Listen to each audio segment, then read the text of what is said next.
have so much fun being film critics. That's right.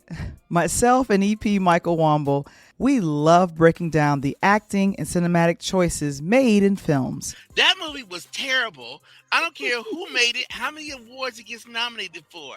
That's why I had to do it in parts, because I'm thinking it's supposed to be a dark comedy, and it just didn't make any sense. Some might wonder, where did that inspiration come from? From our childhood, every great journalist worth their salt and who loves movies can appreciate film critic legends Roger Ebert and Gene Siskel. But I enjoyed the way these newcomers to the movies, these actors, played out their stories. Thumbs up for me. This movie and a couple of other movies that have come out recently show a different orientation in black-oriented stories. Middle class. Being a young film enthusiast back in the day, I remember watching and reading the film critic choices for best films of that particular year. My mom and I would not go see a film that either Ebert or Siskel did not recommend. And anytime I would go against the grain and see the film that they deemed unworthy of time and money, oh boy, I always regretted not listening to the critics' advice. Both journalists wrote for rival newspapers, Siskel with the Chicago Tribune and Ebert with the Chicago Sun-Times. Man, when they came together on television and became the popular PBS show Sneak Previews, and then later becoming the show At the Movies, the show became a nationally syndicated sensation, and soon both journalists were recognized for their on-screen back and forth. As a teenager starting to get into films, I would watch At the Movies as a way to determine exactly what films were the best ones to check out. Myself and Michael both wrote movie reviews for our college newspaper back in the day. If we predicted the winners, this episode is an ode to Roger Ebert and Gene Siskel as we kick off award season with our predictions for the upcoming 2023 Academy Award nominations. I'm Val the Voice Johnson, and this is Interludes.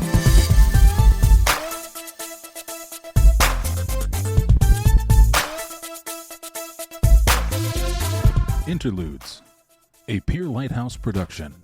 This episode is brought to you by Interludes Extra presents Find Your Voice, a podcasting webinar for beginners. Learn more about the webinar on our website today. And now, all the way from the south side of Chicago, give it up for your host, Val the Voice Johnson.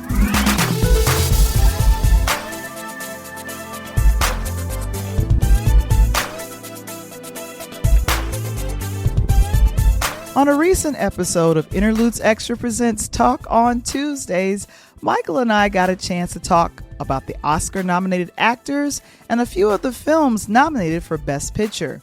There were a few glaring omitted nominations for Best Acting and Best Picture. However, if we predicted who was going to win based on the films we've seen and heard about, the overall basic vibe is like a Siskel and Ebert exchange. Here's a clip highlighting some of our predictions for the 2023 Oscars. This is award season. This is usually the time that I love. And, some things are a little bit back to normal, but I feel like they're too much back. Is it still cuffing normal season? I don't think it is. I think the cuffing did I miss cuffing season this year? No, I don't think you did. So we are at year 95 for the Oscar Awards. 95. I didn't realize they had been around that year, almost 100 years. That's never good, right? What do you mean by that? So, being African American in America, when certain things have certain anniversaries, I always cringe and expect negativity. Like when things are about 100 years old, it's like, what was happening 100 years ago? Especially in 2019. It's like, well, this is 100 years old. I'm like, from 1919? You mean the year of the race riots? That's not good. That's probably not good. And I remember in the 2005, things were like, well, this thing is 50 years old. It's like, so this thing came after board on education decision? I guess this stuff is probably this has got to be segregated then. No, this is a bad year. So 95 makes me kind of squirmy, what happened 95 years ago? I don't know. Somebody can do quick math. I don't think it's that good. Okay. But speaking of something that's excellent, Everything Everywhere All at Once. Oh my goodness. Hey, Val. Can you tell the story like for the 100th time of when I have mentioned to you should see this movie? So everyone knows the legend. We reviewed this film early of 2022, and Michael pretty much said, Valerie, get your butt in the seat in the theater and go see this movie. I was This still would be one of the best movies of the year. yeah, and I was thinking I don't want to go to the theater. I was still somewhat COVID scared. Right. Yeah, But I went ahead and checked it out, and I was pleasantly surprised. I mean, there was action, I was crying, I was sad. It was a bunch of things. It was everything everywhere all at once. I was feeling all these emotions I was going through. When you saw it, Michael, what did you think?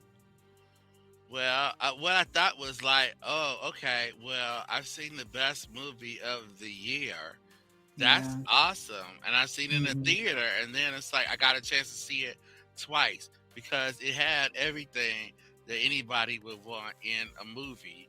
It was dramatic, it was funny, it had martial arts, it had a metaverse, there were superheroes, they went back in time, they went forward in time, they did everything. It did a lot of things. And Jamie Lee Curtis, who is nominated in the best supporting role, and is she? Yes. Let me go check. Can you believe in her 4-decade career, this is her very first time ever been nominated for an Oscar? Scream Queen Jamie Lee, good for her. 1978 Halloween. Now she ain't gonna. She might have been acting earlier than that, but that's when she. Yeah. So this is the first time she's nominated, and then Michelle Yeoh. She becomes, I think, the second. Yeah, you were telling me that. Yeah, go ahead. But I'm sitting here going, you mean to tell me no other person has been nominated of Asian descent in the best acting category since 1935? And so I was on Twitter just kind of doing my dig to just figure some things out, because I'm like, that can't be true. So then I saw Merle Oberon. She won in 1935. So let me go ahead and share this with you guys. And what did I say to you? And then you were telling me like, oh, it goes back to the 30s, 35, the nomination. And I'm like, wait a minute, that can't be true, because immediately I said the movie that probably came to mind to you. Am I right? I said, wait, what about Crossing Tiger, Hidden Dragon? It's like, you guys remember? I'm like, Crazy I know that was Rich up for Best Picture, right? Crazy Rich Asians. There are so many American films that Michelle. The last 30 years there've been some. I mean, right. Are you kidding? And Michelle has reached a benchmark. She just turned 60, I believe, last year. So usually when you get a great role and you are a little bit older, and it's just wonderful when people recognize that. So both her and Jamie Lee Curtis are older actresses, and I remember her saying that she was just grateful to be acknowledged, even with some of the Critics' Choice Awards that were coming through at the end of the year. And then earlier, I think 2 weeks ago, the Golden Globes, she won for Best Actress. So I just can't believe, Michael, it's been since 1935. That's before my mom showed up. That was before my mom showed up. Yeah, mine too. Look, hey, so especially in a role where you get to have hot dog fingers. I mean, that's amazing. I mean, I don't know of many actors, period, that get nominated for an Academy Award for having hot dog fingers. If you guys have seen Everything Everywhere, if you've seen the movie Everywhere All at Once, put it in the chat. If you, I think what streaming service is it on right now? Because I feel like Showtime. You will not waste your time checking this out, because it's very entertaining. Don't waste your time on Showtime. But then let me go ahead and mention now, out of curiosity, these are all of the actors nominated for Best Actor. Best Um, actor Best Actor. And let me get the in a leading names here. role. In a leading role. Got to make sure that you say it's a leading role. We have Austin Butler for Elvis, Colin Farrell for the Banshees of Inisherin, Brandon Fraser, unrecognizable Brandon Fraser for The Whale, Paul Mescal for After Sun, and Bill Nighy for Living. I'm going to be very honest with you. Of all of the films that are represented with this lead actor, I have only seen Elvis and just finished watching The Banshees of Inisherin, which was You funny. actually finished watching that? I finished watching it. I watched it in 3 parts. I watched it in 3 parts. I watched 20 minutes here, another hour there, and But then it I made finished sense it to you off. watching it that way? What happened? It made sense still watching it that way? Yeah, because I took notes because I'm thinking to myself. Took notes? Because here's the thing. I'm not going to remember, but what I was starting, but I was thinking, I just had to remind myself it's a different culture. Ireland, Irish. It's not my culture. I get that, but here the accents were very thick. Valerie, did you enjoy that movie? I enjoyed it in parts. Okay, look, it ain't a TikTok. It's still movies. I know y'all love TikTok. Don't stop at reels and everything, but these are actual movies. It's still an art form. It still exists. They make them 2 and 3 hours. Sometimes, in the case of Tar, it feels like a whole damn day. But look, Best did supporting you like it or actor. Not? Did you like I'm it or going not? I'm going to move on. Best supporting why? actor.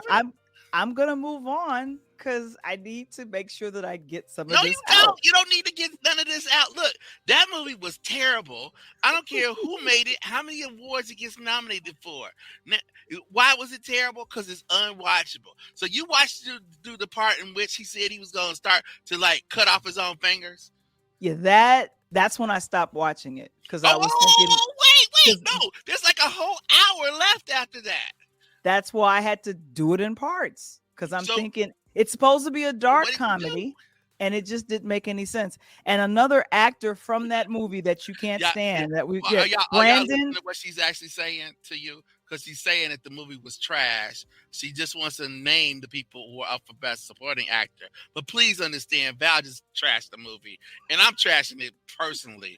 I couldn't watch that nonsense. It's on HBO. It could be on HBO all the time. I still don't need to watch it ever. Go on.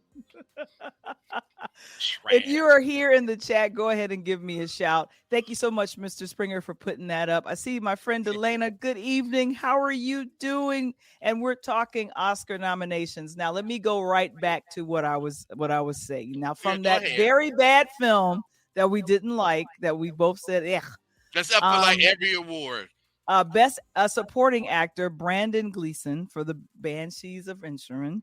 And now Brian Tyree Henry for a small film called Causeway. Count his fingers in that picture. How many fingers he got in that picture? Okay. Judd Hirsch from the Fabermans. That's early on. Barry Kohan from the Banshees of Inisherin, and Ki Hung Kwan from Everything Everywhere All at Once. Key won for the Golden Globe for Best Supporting Actor for Everything Everywhere All at Once.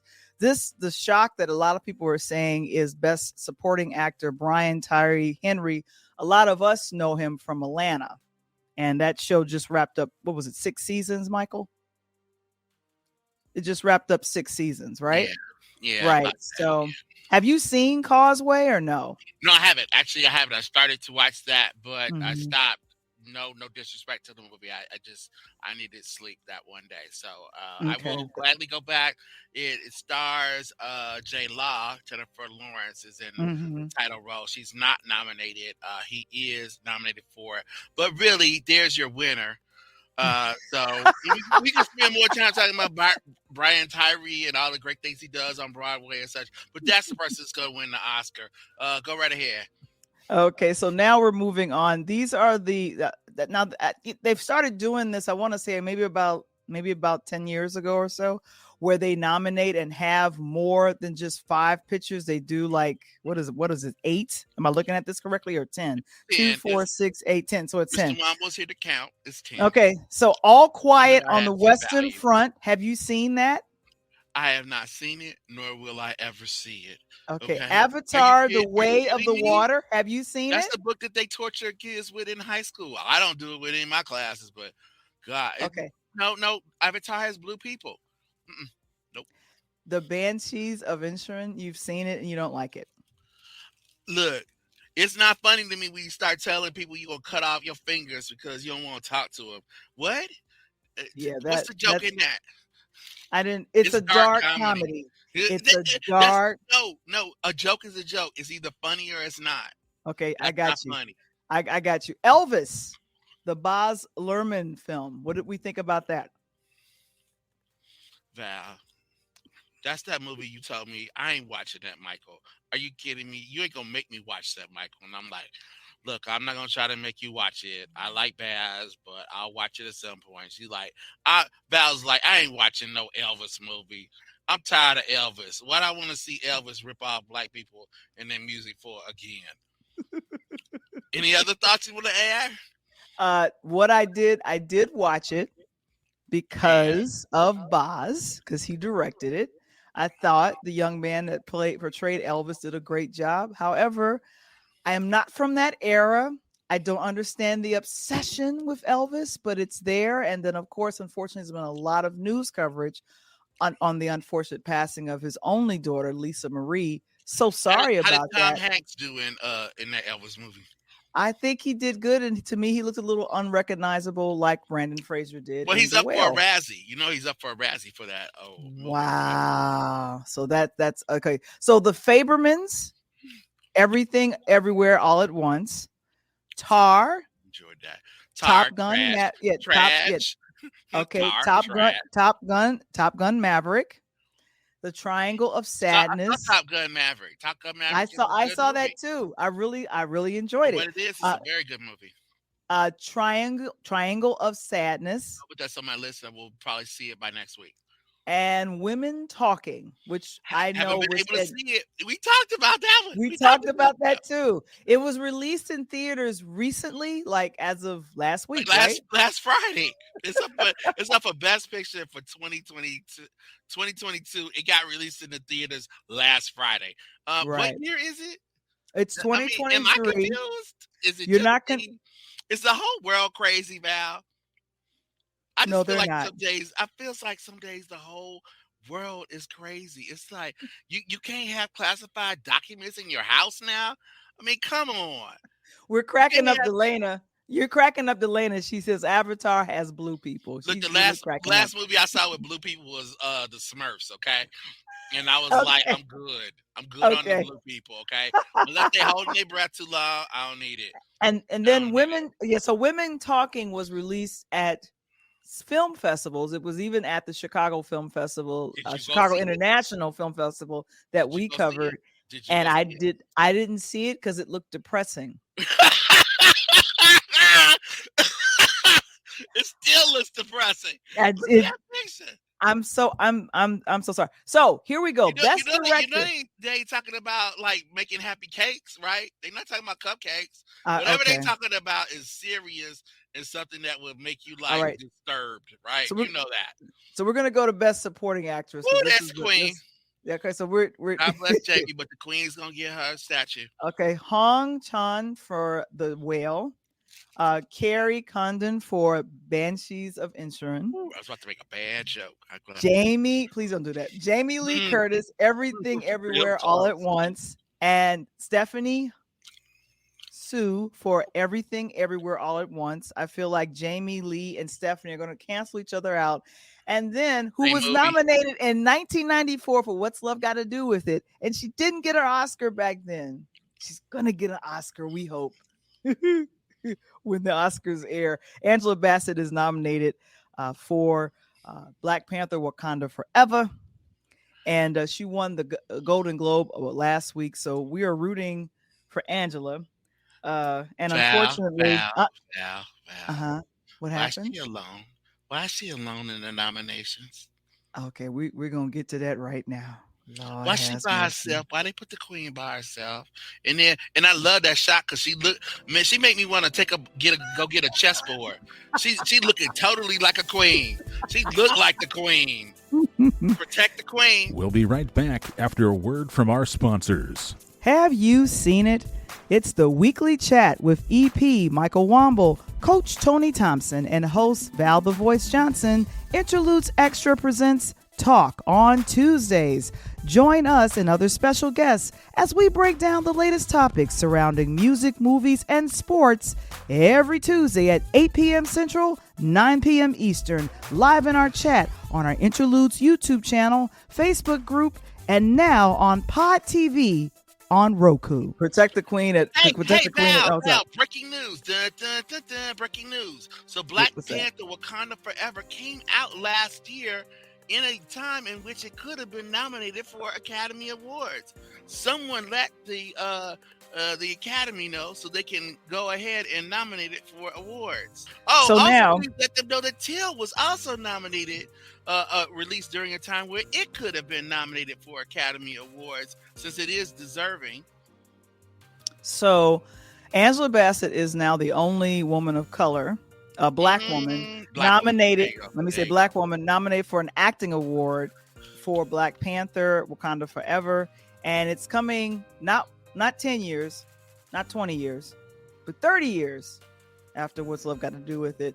And guess who is the only black woman who has won for Best Actress? The only black woman that has won for Best Actress. Are you talking about Halle Berry? Yes, for Monsters Ball in 2003. Well, yeah, it's Halle Berry. So, I mean, that will not change this year. So the snubs would be from Till, and then also this young lady, the Woman King. Wow, and being kind calling her young, but you know what? She did not snot nose in any part of that movie. She was brilliant, amazing. She put the movie together. It was part of her production company along with her husband. They did the casting. She found the script. She didn't write it. Black Twitter. Goodness. Black Twitter torpedo this. Come at me. Get at me. I'm ready for y'all. I'm ready for everybody today. I'm just ready for people. I don't know. Okay. Well, look, they torpedoed that movie. Val, you remember all those campaigns, those negative campaigns against the Woman King?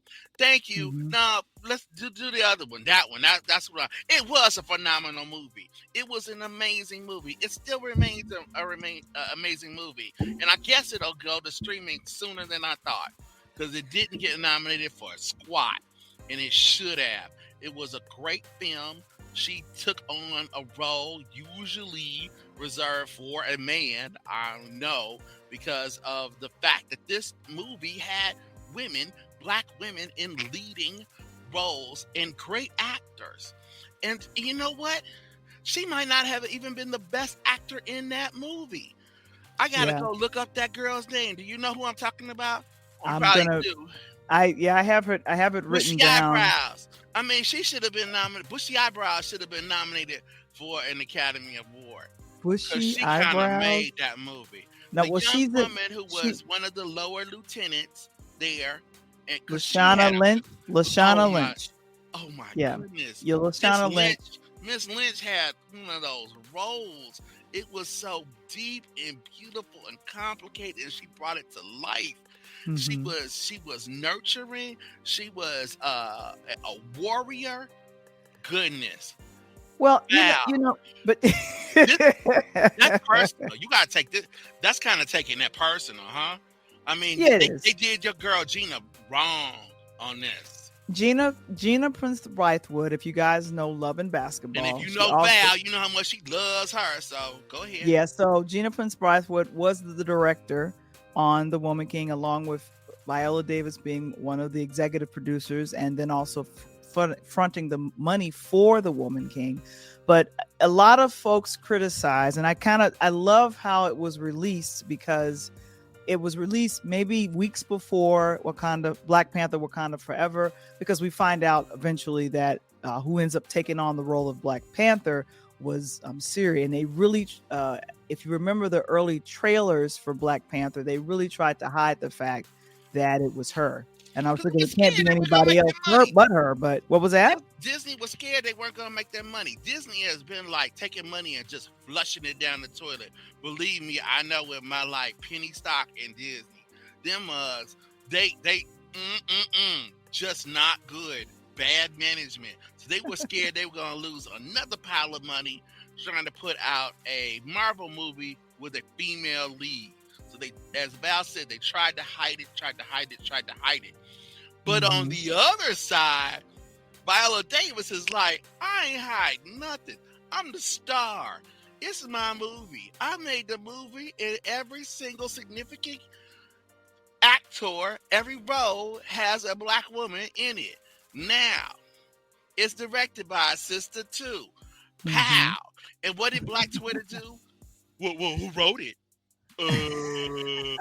Black woman didn't write it. I don't know how it depicts Africa. It might not be historically accurate. Completely and historically accurate. It hasn't been verified by like 1,200 historians. Meanwhile, Top Gun Maverick has old boy flying the plane inverted upside down, crazy, and your boy has what's his name, the astrophysicist, like, that's impossible. They would blow up. He would be like, he turned to soup if he did that in real life. But that's cool, right? It's very cool. It's very cool. Nobody cares if Tom Cruise can't fly a plane inverted sideways, upside down, trying to get through, right? It's nobody. Nobody cares. It's but a you movie. But the Woman King, oh my God, Viola Davis has committed some kind of historical crime, and then what? She needs to be like what? Shamed. Well, that's what we want to do. And I think yes, Shuri is supposed to follow the Black Panther. That is the comic book. That is what happens. So the fact that Disney didn't have the foresight to know that was where it was going, it just went a lot sooner than any of us would have wanted it to happen. We'll keep you guys posted, and we'll definitely our expanded, review of what we've talked about here will be Black on Panther's up. Black Panther Wakanda Forever's up for best costume design. So they noticed that people were wearing clothes in the movie. Good thing. Right. So I'm gonna land the plane and say the 95th Academy Award will air on ABC Sunday, March 12th. To catch some of our funny clips from our Oscar prediction talk on Tuesday's episode, please visit our Interludes YouTube channel.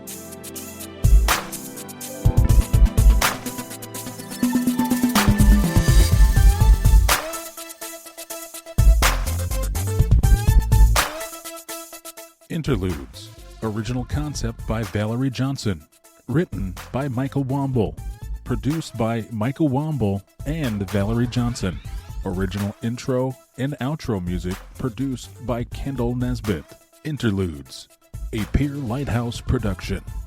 This episode is brought to you by Interludes Extra presents Find Your Voice, a podcasting webinar for beginners every Saturday in January at 10 a.m. Central, 11 a.m. Eastern. To sign up for the webinar and join our Interludes community of podcasters, please visit the website linktr.ee/Pure Light Media.